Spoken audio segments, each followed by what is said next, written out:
soirée festive, d'anniversaire, prospective, hein, engagée vers l'avenir, ne peut pas être hors sol, hors champ. Bien évidemment, on ne peut pas cacher la poussière sous le tapis. Alors, André Sergent, je vous ai déjà, comme on dit dans mon métier, c'est pas très heureux comme terme, mais pratiqué sur quelques colloques. Et quand j'ai préparé, quand j'ai fait mes devoirs avec vous en amont, vous m'avez dit, écoutez, j'ai quand même pas la vue qui se brouille, André, mais vous avez un message qui vous embrouille, un message qui vous brouille l'esprit. Et on revient toujours à ce que Jérôme Fourquet connaît d'ailleurs très bien, à ce que vous deux, vous connaissez très bien, toujours et encore. Je l'entendais hier soir sur BFM, mais il y a eu d'autres télévisions en direct avec tout ce qui s'est passé, président de syndicat, un élu qui vous défendait, un président de coopération éleveur et de producteurs céréaliers. Tout le monde dénonçait toujours les injonctions contradictoires. On a encore obligé, en 2024, de composer avec. Comment on peut lever cela ? Comment on peut en finir avec cela ? Puisqu'on doit bien trouver des leviers d'action. La salle vous écoute, André. Alors effectivement, et en plus au moment où on se parle, dans ce contexte-là, c'est vraiment un sujet qui est aujourd'hui au cœur de nos préoccupations. Il n'est pas que, comme on l'a dit, et notamment nous en Bretagne, il n'est pas que économique, parce qu'effectivement, depuis 2 années, on a des situations de contexte économique qui ne sont pas que mauvais, et c'est tant mieux. Et donc ces réglementations en fait, qui s'imposent à nous, qui deviennent contradictoires, nous, les agriculteurs, nos collègues, on ne les comprend plus, tout simplement, quoi. Et alors, pourquoi ? Parce qu'en fait, nous, on n'est pas à dire que, notamment par rapport à ce qu'on a vécu en Bretagne, et notamment mes prédécesseurs avant moi au sein des chambres d'agriculture, ce sujet, par exemple, de l'environnement, qui était un sujet, dans les années de développement, dont on ne parlait pas. Ce n'était pas le sujet. Le sujet consistait à produire. Et c'est ce que la Bretagne et nos prédécesseurs ont su très bien faire. Et là, derrière, après, sur les sujets d'environnement, nous, on l'a pris de plein fouet. Et entre guillemets, c'est normal, on ne pouvait pas y couper. Mais aujourd'hui, on est arrivé à un stade où on considère que ça jamais bien. Et ça sera jamais bien. Et en même temps, quand avec Sébastien, à Paris, aujourd'hui, on nous parle de planification écologique, je vois bien que notre métier, il a de l'avenir. Et c'est pour ça que, moi, personnellement, j'encourage les jeunes à venir vers notre métier. Parce que, en fait, on voit bien que se nourrir, voilà, ça ne s'arrêtera jamais.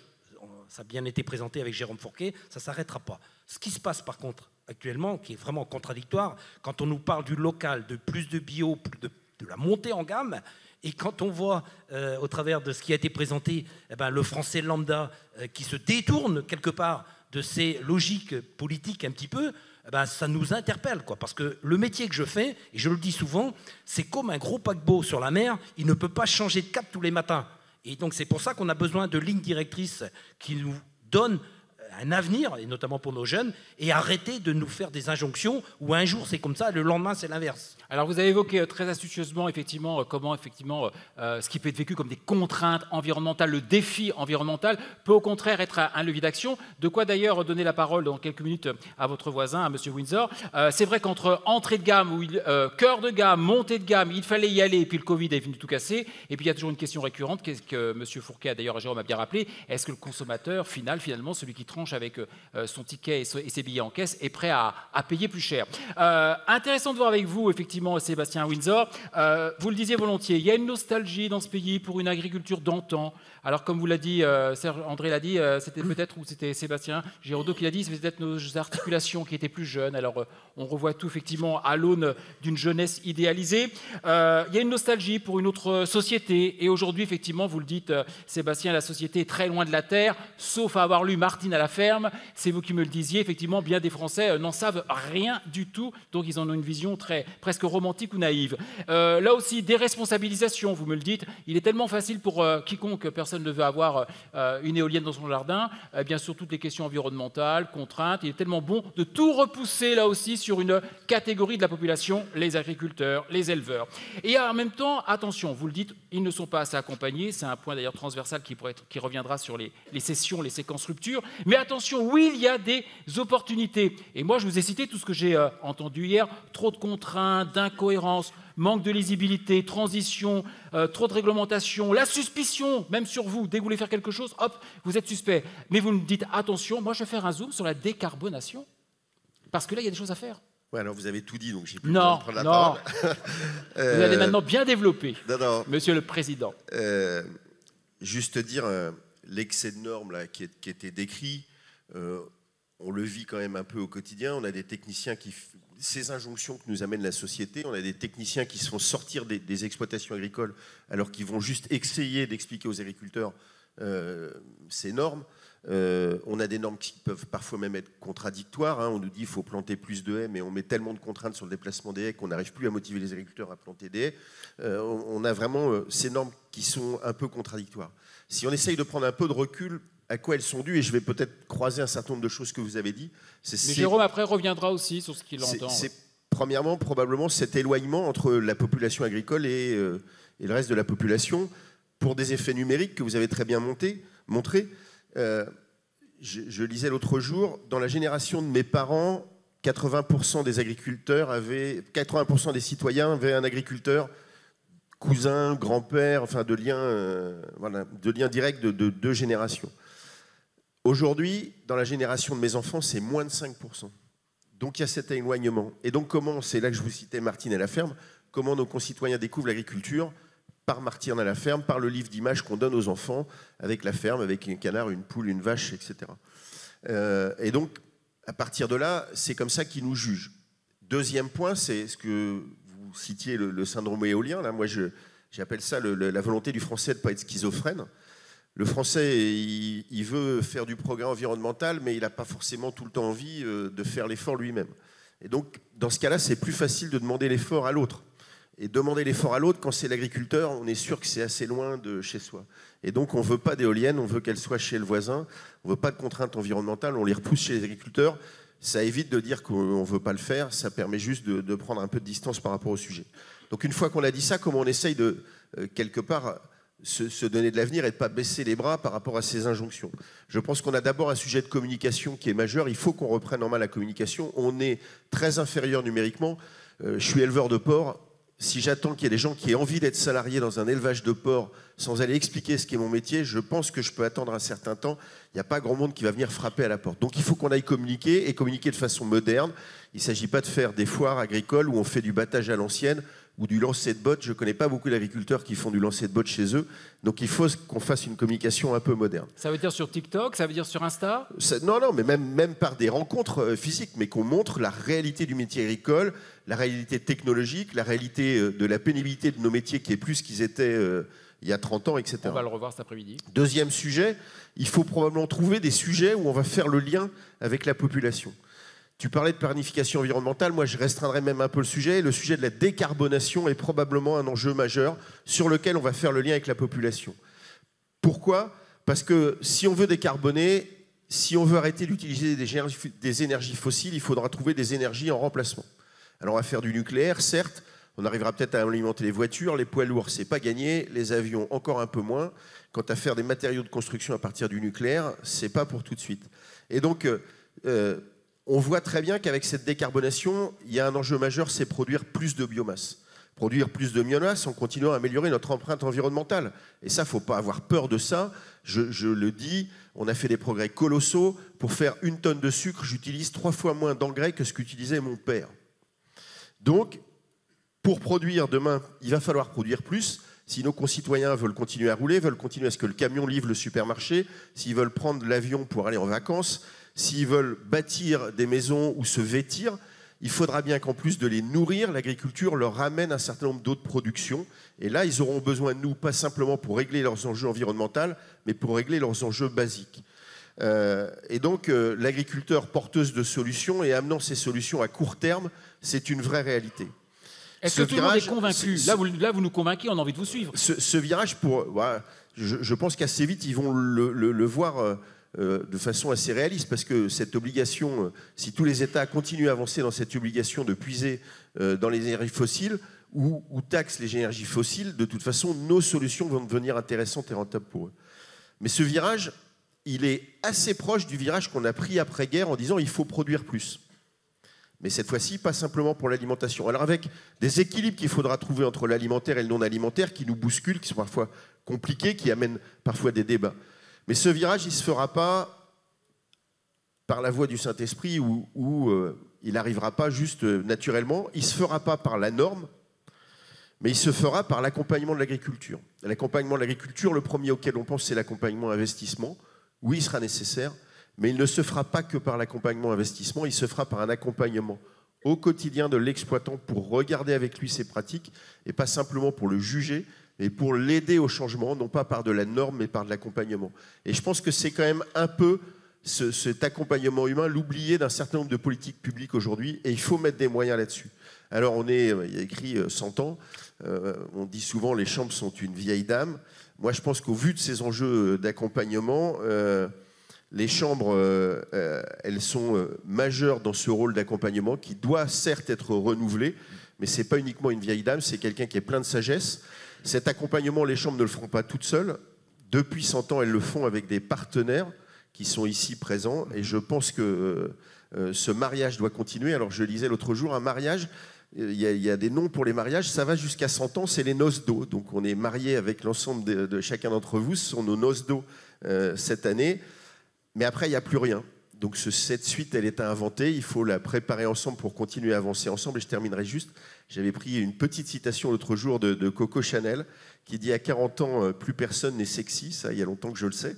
Ça sent le vécu, là, peut-être aussi. Plus personne n'est jeune, pardon, elle disait. Mais on peut encore être irrésistible à tout âge. Et j'espère qu'à la fin de la soirée, tout le monde sera convaincu que les chambres sont irrésistibles et ont plein d'avenir comme l'agriculture. Bon, c'est bien. Vous me sauvez déjà. Applaudissements. Je suis ravi de les entendre, bien sûr. Vous me sauvez déjà, Sébastien et André, le ton de cette séquence, parce que j'avais peur qu'elle soit quand même assez tirée vers le bas. Et non, on voit bien, il y a de la ressource dans tous les sens du terme. Jérôme, première réaction sur ce que vous venez d'entendre, à la fois point d'alerte, point de vigilance, mais il y a du souffle, manifestement.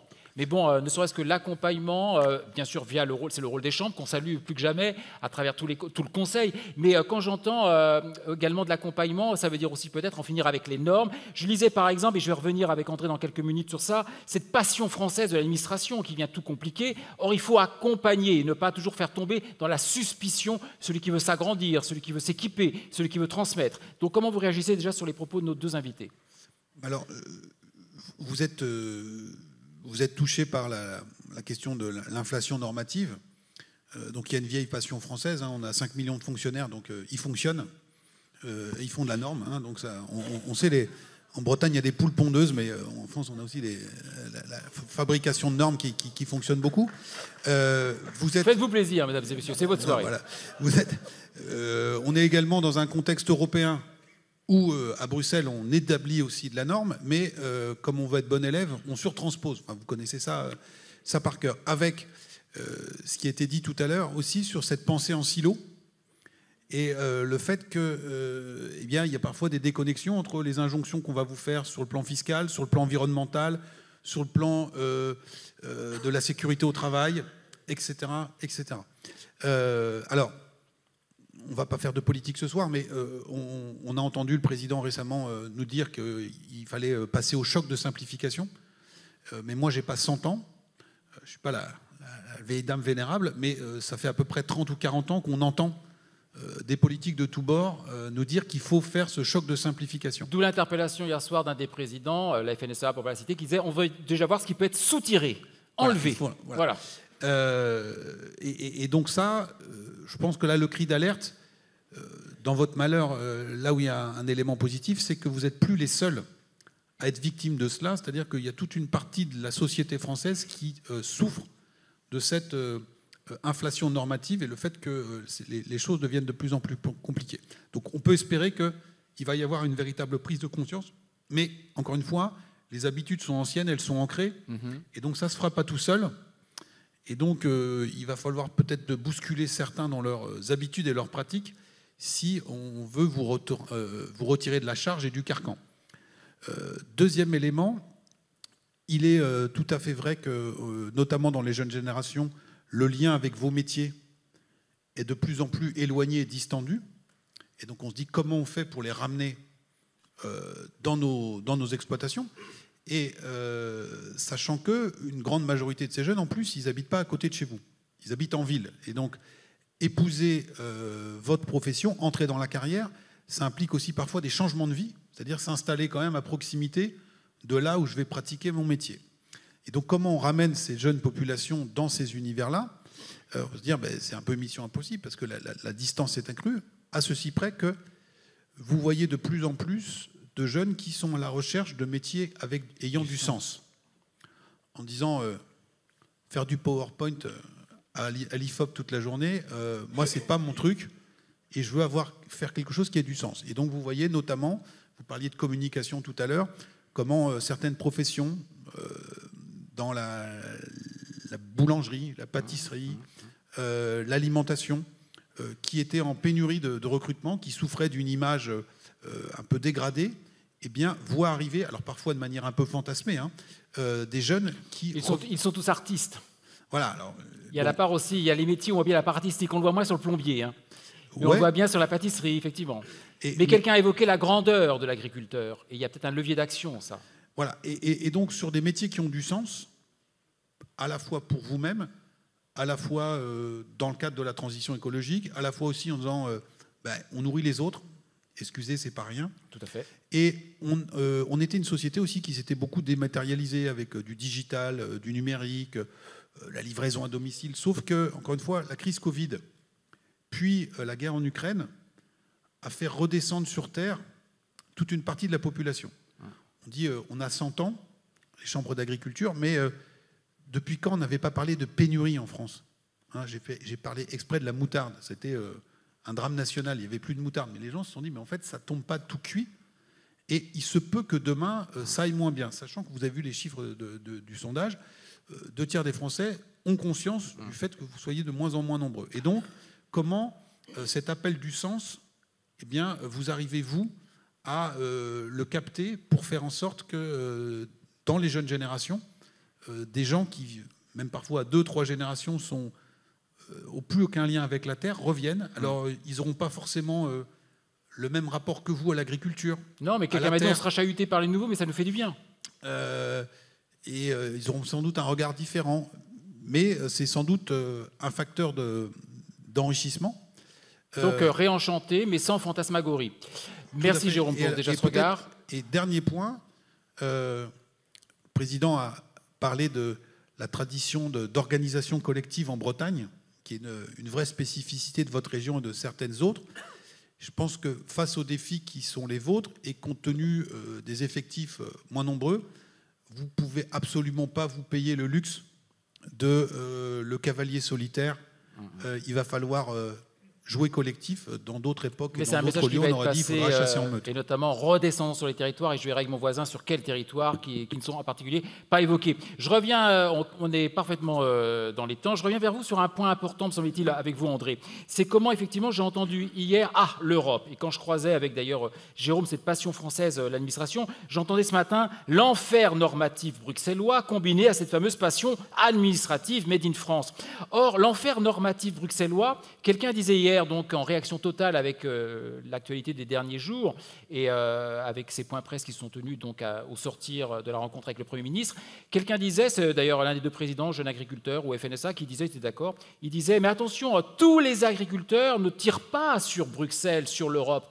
On en a besoin, mais il faut la retoquer, il faut la recadrer. Et un député qui était sur un plateau disait « Mais elle est bien trop naïve, cette Europe. Elle laisse rentrer tout et n'importe quoi d'autres continents, d'autres pays extra-européens où il n'y a pas les mêmes contraintes, où il n'y a pas les mêmes normes, où on laisse l'utilisation de tels pesticides. Donc les dés sont pipés. » Mais est-ce que c'est à comprendre que finalement l'Europe doit être donc corrigée, parce que c'est quand même le bras armé pour faire avancer des choses? Question naïve, je suis un journaliste candide. Non mais très clairement, et on le dit, nous, politiquement, l'Europe, pour nous, c'est une chance. Vous aussi, vous corroborez. Cette organisation européenne, c'est une chance. Par contre, effectivement, on peut considérer qu'il y a quand même certaines dérives. Voilà. J'utilise le mot. Des dérives. Quand, dans notre beau pays, dans cette France, avec une agriculture tellement diversifiée, quand on nous dit... Ici, c'est interdit d'utiliser tel pesticide ou tel produit pour je ne sais quelle production, et qu'en face, on voit la même production qui vient d'un autre pays, soit de l'Europe ou d'ailleurs, avec ces produits qui nous sont interdits, on ne comprend plus rien. C'est simple. Parce que, comme le disait Jérôme Fourquet, moi je trouve effectivement que notre métier, il a du sens et il aura du sens. Moi, je suis très fier de faire mon métier, et je le dis. Par contre, de voir ces injonctions aujourd'hui qui se pèsent à notre métier, à mes enfants, je leur dis par moments, et eux savent aussi me le dire, on marche quand même sur la tête, là, quoi. Et donc, c'est ça qui m'interpelle. Alors après, ce qui est quand même compliqué par rapport à nos prédécesseurs des chambres présidents des chambres d'agriculture, c'est qu'en fait, notre agriculture, elle est moins homogène qu'elle ne l'était quand je m'installais dans les années 90. Hein. Aujourd'hui, elle est moins homogène, mais c'est pour moi même un atout. Et de ce fait, les revendications sont parfois un peu difficiles à sentir. Par contre, voire harmoniser, qu'elle l'était plus auparavant. Par contre, c'est clair, notre métier, il a du sens, il consiste à produire. Nous sommes, et je le revendique aussi, des entrepreneurs. Et pour entreprendre, on a besoin de règles qui soient claires et bien définies, et pas que des interdits. Et là où vraiment mes bras m'en tombent, c'est même plus toujours le problème de l'administration et d'un préfet, avec qui on peut encore se comprendre et discuter. La preuve, ils sont avec nous, et ça c'est bien, mais c'est parfois même un juge qui considère qu'on n'a même plus le droit de faire, et que la signature du préfet, bah, finalement, elle ne vaut rien. Ça m'interpelle quand même fortement. Sébastien Windsor. Sur la naïveté et l'incompréhension de l'Europe, on a un exemple qui est très très parlant en ce moment, qui est l'histoire des jachères. Les jachères, le ministre français a réussi à aller chercher une majorité de pays qui sont d'accord pour vouloir faire sauter ces jachères sur l'année à venir. En 2022, l'Europe a importé 20 millions de tonnes de céréales. En 2023, elle a importé 40 millions de tonnes. Donc en plus, les faits sont têtus. Je pense que côté Parlement, il y a à peu près le même consensus. Le seul sujet, c'est que les ministres, ils ont encore les pieds sur terre parce qu'ils ont la corde de rappel de leur pays et de leur territoire. Les députés, en ce moment, ils ont bien les pieds sur terre parce qu'ils ont une corde de rappel qui arrive assez vite pour les députés européens. Le sujet, c'est dans la gestion de la Commission. Et pourtant, les commissaires sont nommés par l'État, par les États. Mais du jour où ils deviennent commissaires, ils ne sont plus en lien avec l'État. Et dans le fonctionnement européen, on doit trouver une façon de ramener cette Europe en lien avec la réalité du terrain, et notamment la Commission européenne, qui est plutôt l'organe dans le trilogue, qui est le plus éloigné et qui est le plus peut-être normatif, mais qui est surtout le plus dans une vision politique un peu éloignée du terrain et parfois dans un monde déconnecté de la réalité. Merci. Alors, on va redescendre du national plus bas et de l'Europe encore plus bas, mais on va arriver là où c'est stratégique, les territoires, avec mon voisin, Laurent Kerlier. On m'avait dit les très très accro-territoires, vous allez voir Serge, les territoires où tout se joue, où on peut dépasser les clivages, de la force du lien, et hop, les choses commencent déjà à se reboucler entre elles. Alors, avec vous, Laurent Kerlier, effectivement, il y a un beau message à faire passer ici. Vous me le disiez, Monsieur Marchal, vous n'êtes pas savoir qu'on est allé très loin dans la régionalisation, avec aujourd'hui une chambre, actée au 1er janvier. Ça va, j'ai tout bon là ? Parfait. Ça a été rappelé d'ailleurs pourquoi, d'où ça venait. C'est donc un acte supplémentaire, disiez-vous, mais il s'agit de ne pas oublier les départements. Les départements qui ont des observations, qui ont plein d'acronymes sur l'eau, sur le climat, qui concernent, interpellent directement les agriculteurs. Vous avez des choses à faire passer ici. Pourquoi les départements? Qu'est-ce qui s'y passe? Et pourquoi vous ne les oubliez pas? Oui, merci. Donc effectivement, Sébastien Giraudot, tout à l'heure dans son introduction, a bien rappelé au 1er janvier, voilà. Alors la régionalisation, elle a mis du temps. Hein. Nos prédécesseurs, ça a mis 25 ans à se faire. Hein, par rapport à petit à petit, ça a été petit à petit. L'échelon supplémentaire vient d'être effectivement, non seulement on avait un management unique, mais désormais budget unique. Mais effectivement, on a revendiqué que l'échelon départemental, il a dit tout à l'heure Sébastien, conservait un échelon politique avec un bureau, avec une session. Et effectivement, je serais tenté de dire, tant que des préfets de département existeront, tant que des conseils départementaux existeront, effectivement, on revendique à conserver cet échelon départemental parce que, alors, je vais prendre des exemples. Hein, les chartes d'urbanisation qu'on a écrites, c'est à l'échelon territorial, avec nos préfets, nos présidents de conseils départementaux, avec les présidents de l'association des maires dans les départements. Tous ces débats qu'on a sur les départements, ils sont importants. J'ai pris l'exemple de, ça peut être la charte de l'irrigation. On discute en ce moment énergie, c'est aussi le sujet. En tout cas, cet échelon départemental, on a voulu le garder. Donc ça, soit. Mais aussi, et c'est... Enfin, des 3 régions qui se sont régionalisées ont rappelé que les territoires, la collectivité territoriale EPCI, effectivement, depuis la loi NOTRe, qui a transféré la compétence économique qui hier était au département, transférée vers les régions, et les régions contractualisent auprès des EPCI sur les différents sujets, et quasiment tous les sujets des territoires concernent l'agriculture. Alors effectivement, je pense aux projets alimentaires territoriaux, aux projets climat, air, énergie territoriaux, enfin tous les sujets de décarbonation, l'enjeu eau, partage de l'eau au territoire, partage du foncier sur les territoires. tous ces sujets nous touchent d'abord, nous, agriculture. Et donc, effectivement, nous, Chambre, on a ce rôle, tel qu'il vient d'être évoqué, alors pas de faire seul, parce qu'on n'est pas capable de faire seul, de faire avec les partenaires. On a d'autres structures sur le terrain. On a d'abord les réseaux syndicaux, les réseaux de développement, les réseaux cumistes, enfin, tous les gens qui travaillent sur ces territoires, et puis nos partenaires qui sont dans cette salle, les réseaux économiques, la coopération, enfin, tous ces gens qui sont sur les territoires qui doivent faire avec nous. On pourrait prendre l'exemple de ce qu'on a dit tout à l'heure, hein, tous ces enjeux qu'on a eus sur la partie nitrate, on ne l'a jamais fait seul, on l'a fait avec ce qu'on appelle les prescripteurs, avec les coopératives. Enfin, à chaque fois, ces sujets, en tout cas, on les a fait avec. Ça veut dire que nous, et d'ailleurs, c'est un sujet encore d'actualité par rapport aux discussions qu'on a dans les commissions locales de l'eau. Nous, on a ce rôle de faire, en tout cas de coordonner, d'essayer de définir une orientation professionnelle pour la partager avec les collectivités. Parce qu'effectivement, d'abord, de plus en plus, les élus peuvent être très loin de notre profession aussi. Autrefois, bon, c'était peut-être plus inné, cette discussion, hein, avec les collectivités, en tout cas que les élus avaient avec le monde agricole. Petit à petit aussi, les élus s'éloignent du monde agricole. Et donc, effectivement, on doit avoir ces lieux de discussion sur les territoires, d'abord pour partager les enjeux et pour partager peut-être la vision. Alors, effectivement, on doit les amener sur nos exploitations, partager avec eux par la communication telle que vient de le dire Sébastien. Mais en tout cas, voilà, trouver en tout cas des endroits de dialogue. On voit bien sur le dossier environnement, on a fait le taf, on l'a dit sur la partie nitrate, hein, moins 30, moins de 40% de nitrate dans les eaux bretonnes par les programmes d'action. Il y a d'autres enjeux qui nous arrivent, mais on doit avoir l'adhésion des agriculteurs. Et si on veut avoir cette adhésion des agriculteurs, voilà, c'est pas nous amener une norme pure et dure. Voilà, enfin moi j'ai en souvenir ce qu'on a mis en place sur le département. L'approche, le jour où on a eu l'adhésion des agriculteurs, c'est lorsqu'on a eu une approche à la fois environnementale, mais à la fois économique. C'est-à-dire qu'on ne peut pas se dissocier de ce que les gens veulent sur le terrain. Et ça marche quand on a su le faire, et on a évité parfois des contentieux lorsqu'on l'a fait ensemble avec. Donc voilà, ça c'est un gros travail qu'on a à faire, en tout cas en représentation avec les collectivités, et Sébastien l'a dit, mais c'est aussi de l'accompagnement du dernier kilomètre.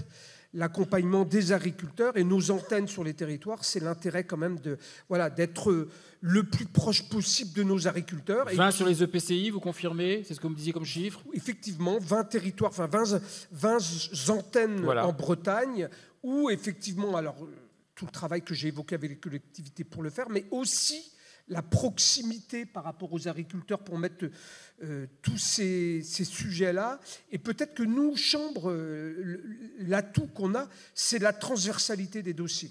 Voilà, on a plein de dossiers. Transversalité, capacité à fédérer, j'entends beaucoup. Donc bien sûr, de capitaliser et aller à l'adhésion des agriculteurs pour mieux remonter et vous faire leur voix. Mais j'ai beaucoup entendu dans votre présentation, Laurent, comment on doit séduire finalement les autres parties prenantes. Est-ce qu'elles vont avoir cette oreille? Parce que là, je sens plein d'enthousiasme et la volonté d'y aller. Mais il faut que les autres se rencontrent. Pour se rencontrer, il faut qu'il y ait le mouvement. Alors est-ce que les autres, vous les sentez venir à vous?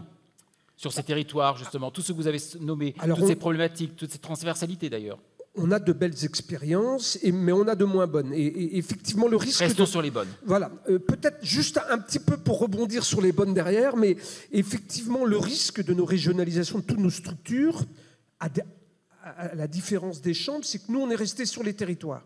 Beaucoup de nos structures à côté de nous qui se régionalisent, peut-être s'éloignent des territoires et on a peut-être un peu plus de mal à mettre des projets territoriaux avec les autres. Et effectivement, notre volonté, c'est de les ramener avec nous sur les territoires. Je pense à nos coopératives, je pense à nos centres de gestion, je pense à tous les gens qui gravitent autour de nous.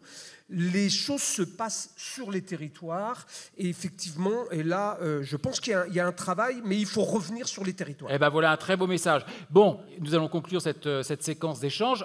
Jérôme Fourquet, intéressant ce que disait Laurent justement Kerlire. Attention, on voit comment ça s'est opéré sur d'autres régions qui ont pu s'éloigner du territoire, donc une strate.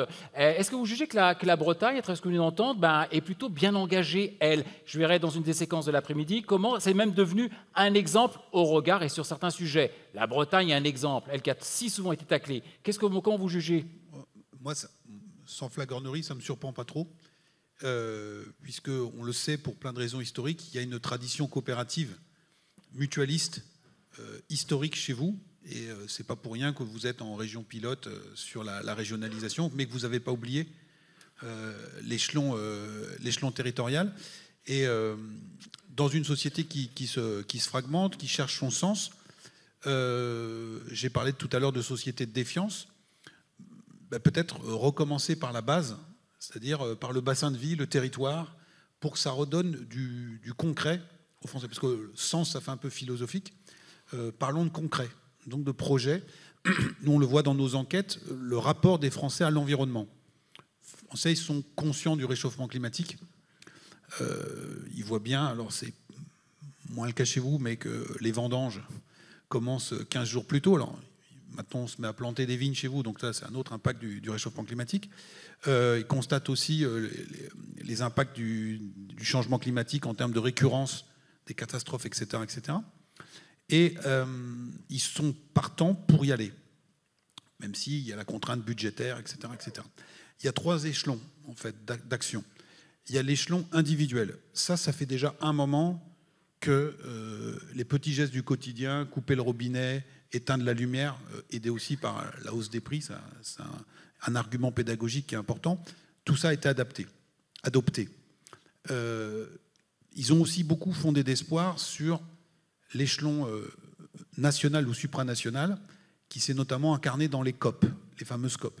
Et sauf qu'ils se disent, mais là, c'est la grand-messe, et c'est à chaque fois la montagne qui accouche de la souris. Nous, on a fait ce qu'on pouvait à notre échelle, mais on voit bien que ça ne suffit pas.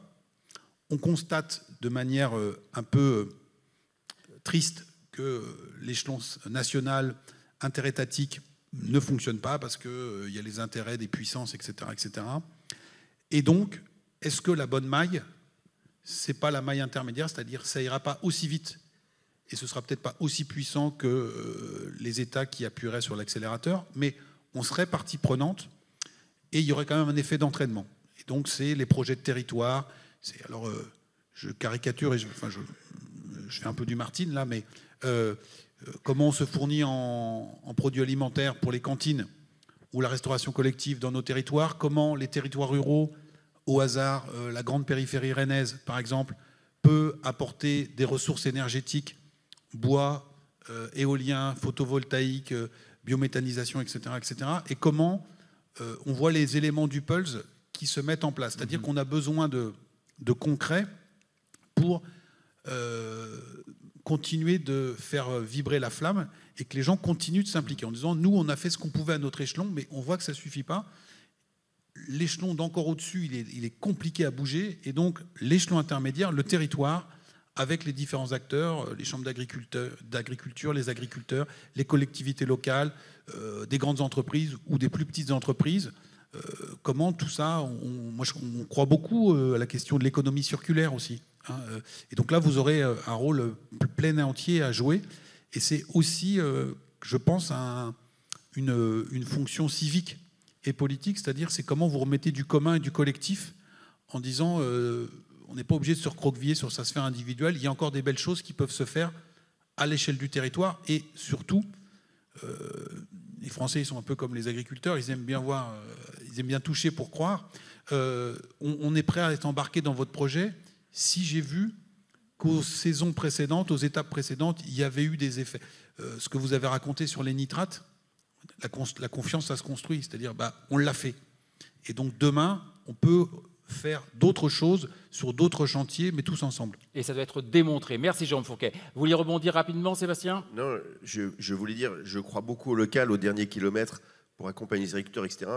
La limite, c'est quand même attention par le local, ne pas aboutir à un clivage urbain-rural. On a quand même un risque, oui, les gens, ils veulent du local, mais ils ne veulent pas le payer, ils ne veulent pas mettre quelques centimes de plus dans leur assiette. Oui, ils veulent de la viande produite à côté de chez eux et que l'herbe reste, mais ils ne veulent pas des tables à 500 mètres ou 1 kilomètre de chez eux.